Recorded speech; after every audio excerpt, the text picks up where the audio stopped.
Mga kapuso, isa pang motor tanker ang lumubog sa dagat ng sakop po ng Bataan.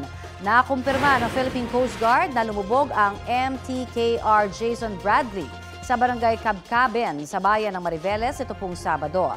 Sa isinagawang underwater assessment, may nakita raw na oil sheen kaya naglagay na ng oil spill boom ang PCG.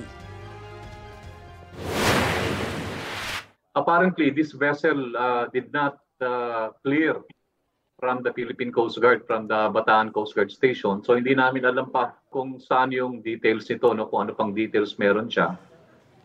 Kaugnay naman sa lumubog na MT Terra Nova sa Limay, ipinagpaliban muna ang paghigop sa 1.4 million liters na kargang langis niyan. Ayon sa PCG, nadiskubring may tagas ang siyam na valves ng motor tanker. Nakatakdang isil ang mga yan hanggang ngayong araw para masimulan na ang siphoning bukas.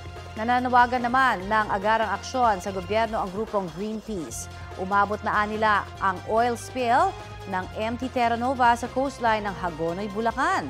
Iniimbestigahan na yan ng PCG.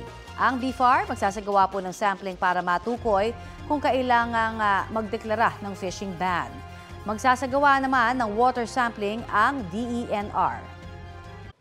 Kapuso, para sa mga maiinit na balita, mag-subscribe sa GMA Integrated News sa YouTube. Sa mga kapuso naman abroad, subaybayan nyo kami sa GMA Pinoy TV at sa www.gmanews.tv.